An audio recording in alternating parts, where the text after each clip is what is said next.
हाँ जी। माननीय उपसभापति जी, धन्यवाद कि आपने मुझे महामहिम राष्ट्रपति जी के अभिभाषण पर बोलने का अवसर दिया। जैसा हम सब लोग जानते ही हैं कि महामहिम राष्ट्रपति जी जो अभिभाषण करते हैं वो सरकार के किए गए कामों का रिपोर्ट कार्ड होता है और आने वाले दिनों में सरकार किस रास्ते पर चलेगी उसका उसमें जिक्र होता है। हमारी पार्टी के नेता प्रोफेसर रामगोपाल यादव जी को बोलना था इस विषय पर, लेकिन वो कल अपनी बात रखेंगे, इसलिए आज मैं आपको ज़्यादा परेशान नहीं करूंगा। समय के लिए मैं अपने आप ही सीमित समय में रहूंगा। आपने खुद ही समय दिया है, मुझे मालूम है आप समय में हमेशा रहते हैं। खैर, ये जो हमारी सरकार है ये लिखत पढ़त में जो कहती है और इसके नेता मंत्री यहां तक के प्रधानमंत्री भी सार्वजनिक मंचों पर जो कहते हैं उसमें बहुत ज्यादा फर्क होता है। कई अवसरों पर ऐसे उदाहरण देखने को मिले हैं। आज हमारे देश के अंदर जो सबसे ज्यादा चर्चा का विषय बना हुआ है, जो मुद्दा, वो CAA और NRC का मुद्दा है।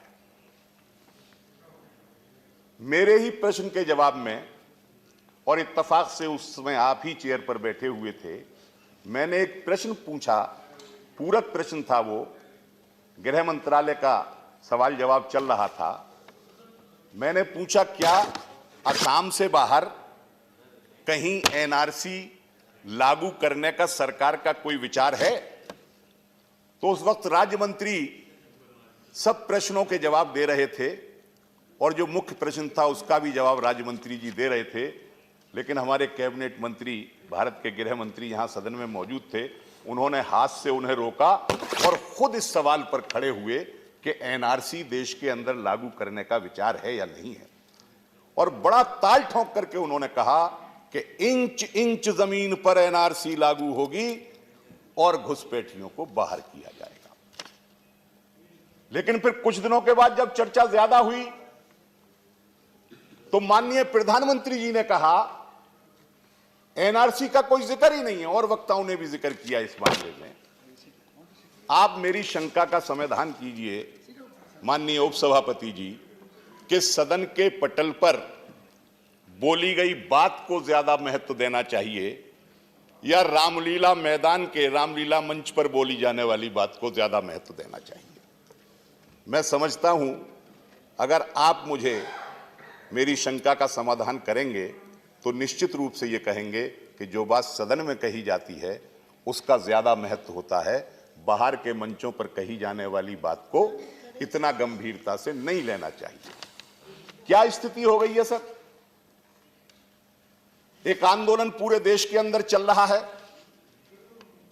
उस आंदोलन के विरोध में सभी वर्गों के, सभी धर्मों के, सभी जातियों के, किसी के कम हैं, किसी के ज्यादा हैं, लेकिन उस आंदोलन को एक खास धर्म के मानने वालों का आंदोलन, और उसमें भी सिर्फ एक खास लिंग के लोगों का आंदोलन यानी महिलाओं का आंदोलन बता करके पेश किया जा रहा है।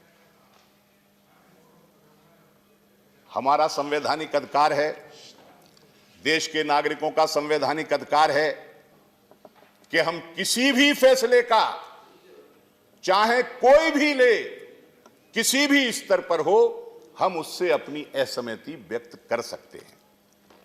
उसके खिलाफ अपने पक्ष में लोगों को मोबिलाइज कर सकते हैं। लेकिन आज कुछ पार्टियों का लेवल उस आंदोलन पर जबरदस्ती लगाया जा रहा है। मैं अपनी बात में इस आंदोलन का जिक्र इसलिए कर रहा हूं सर कि इस देश के अंदर ये जो आंदोलन शुरू हुआ है एक ऐसी संस्था से हुआ है जहां का मैं विद्यार्थी रहा हूं बरसों, जामिया मिलिया इस्लामिया। जब वहां पर यह आंदोलन हुआ शुरू और वहां के छात्रों के ऊपर जो पुलिस ने बर्बरता की, तो हमारे ही साथियों ने कुछ ऐसी ऐसी बातें कह दी जो उन्हें नहीं कहनी चाहिए थी। एक सदस्य ने तो यहां तक कह दिया यह आतंकवादियों का अड्डा है, ऐसे विश्वविद्यालयों पर ताला ठोक देना चाहिए। मैं बड़े अदब से कहना चाहता हूं कि जो लोग जामिया मिलिया इस्लामिया के इतिहास को नहीं जानते, जिन लोगों ने कभी वास्ता नहीं रखा या आजादी के आंदोलन को थोड़ा बहुत भी नहीं पढ़ा है, वही लोग ऐसी बात कर सकते हैं। जामिया मिलिया इस्लामिया महात्मा गांधी के आह्वान पर 1920 में जब सरकारी सहायता से चलने वाले विश्वविद्यालयों का बहिष्कार करके देशी शिक्षा संस्थाएं बनाने का आह्वान महात्मा गांधी जी ने किया था, उस समय जामिया मिलिया इस्लामिया वजूद में आई थी। अलीगढ़ मुस्लिम यूनिवर्सिटी से अलग हुए थे और जामिया मिलिया इस्लामिया उन स्वाधीनता संग्राम के सेनानियों ने बनाई थी जो आजादी के आंदोलन में पेश थे। इसलिए जामिया के लोग आजादी के महत्व को भी जानते हैं, जामिया के लोग आंदोलन के महत्व को भी जानते हैं, जामिया के लोग अंग्रेजों से लड़ना भी जानते हैं और जामिया के लोग देसी अंग्रेजों से भी लड़ना जानते हैं। ये बात मैं कहना चाहता हूं। आज जिस तरीके से इस विषय को उठाया गया, मैं आपसे जानना चाहता हूं सर, ये सीए के माध्यम से करना क्या चाहते हैं? सीए ऐसा बताया जा रहा है जैसे इतना बड़ा काम कर दिया कि किसी को नागरिकता मिलती ही नहीं थी भारत की और उन्हें नागरिकता देना शुरू कर दिया। सर, स्थिति ये नहीं है। सिर्फ एक काम इन्होंने किया है जो परिस्थितियों में हम उसे सही भी कह सकते हैं कि पाकिस्तान, अफगानिस्तान और बांग्लादेश के अंदर जो धार्मिक अल्पसंख्यक वहां की सरकार की नीतियों से या वहां के समाज के द्वारा प्रताड़ित थे, उन्हें यह नागरिकता जो पहले 11 साल में मिलती थी, अब उसे मात्र 5 साल में वो देंगे। उसकी शर्त घटाई है, 11 साल से 5 साल की है। एक काम इन्होंने ये किया है जिसे हम सही भी कह सकते हैं, लेकिन इस सही काम को करने के लिए हम हिंदुओं को देंगे, हम सिखों को देंगे, हम बौद्धों को देंगे, हम जैनों को देंगे, हम पारसियों को देंगे, हम ईसाई को देंगे। ये कहने की कौन सी जरूरत थी? जब इस बिल पर बहस हुई थी उस वक्त भी सदन में मैंने कहा था कि अगर पाकिस्तान, अफगानिस्तान, बांग्लादेश के धार्मिक अल्पसंख्यकों को आप नागरिकता की 11 साल की शर्त 5 साल करने की बात करो, तो बात जो है वो क्लासिफिकेशन के दायरे में भी आती है, वो रीजनेबल भी हो जाती है, हमारे संविधान के अनुरूप भी हो जाती है। लेकिन चूंकि इनको तो मजा इसी में आता है कि भारतीय समाज हिंदू मुस्लिम के नाम पर मथा जाता रहे, हिंदू मुस्लिम, और उसमें से ये जो है सत्ता का अमृत निकालना चाहते हैं उस मंथन से, इसलिए इसमें हिंदू मुस्लिम का इन्होंने सवाल लाए। गांधी जी की आज बहुत याद आ रही है। मैं तो घबरा गया था कि सारे कोटेशन गांधी जी के जो उनके प्रार्थना प्रवचनों में दिए गए हैं, हमारे सुखेंदु दा जब बोल रहे थे तो एक के बाद वो कोट करते जा रहे थे गांधी जी को। मैं भी कुछ लाया था, ज्यादातर वो ही थे, लेकिन एक बच गया, उसे मैं पढ़ना चाहता हूं कि गांधी जी ने क्या कहा था। प्रार्थना प्रवचन 10 जुलाई 1947 का।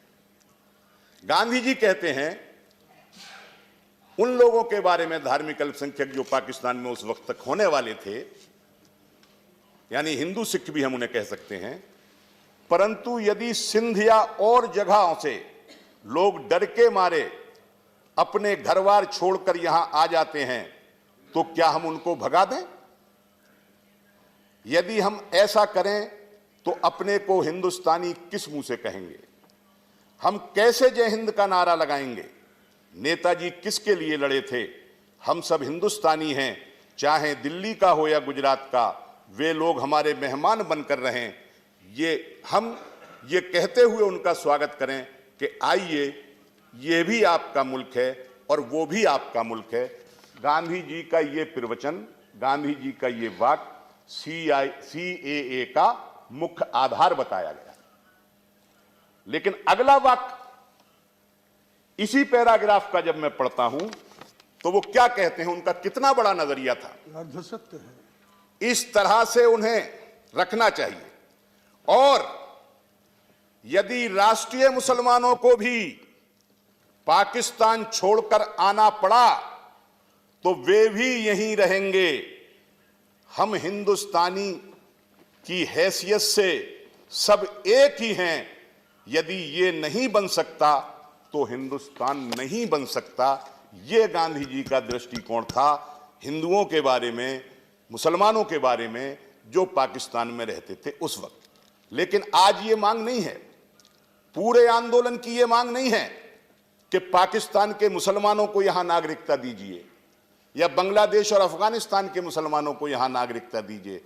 आज की सिर्फ मांग ये है, क्योंकि आपका ये संशोधन नागरिकता कानून में ये संविधान की मूल भावना के खिलाफ है। ये हिंदू मुस्लिम करता है, ये अपने नागरिकों को या देश में जो लोग रह रहे हैं उन नागरिकों के बीच में धर्म के आधार पर भेद करता है। तो धर्मनिरपेक्ष राष्ट्र में, धर्मनिरपेक्ष देश में धर्म के नाम पर भेद करना ये संविधान की भावना नहीं है, इसलिए हम इसका विरोध करते हैं। मैंने आपको पहले ही बता दिया कि विस्तार से कल हमारे प्रोफेसर रामगोपाल यादव जी इस विषय पर बोलेंगे। बहुत बहुत धन्यवाद। धन्यवाद जावेद अली जी। Shri Prasanna Acharya ji, Shri Prasanna Acharya ji. Thank you. Miller Times की वीडियोस देखने के लिए यहां क्लिक करके सब्सक्राइब करें और हाँ, बेल आइकन जरूर दबाएं। अगर फेसबुक पर देख रहे हैं तो पेज लाइक करें। ताज़ा तरीन खबरों और मज़ामीन के लिए विजिट करें हमारी वेबसाइट www.millertimes.com।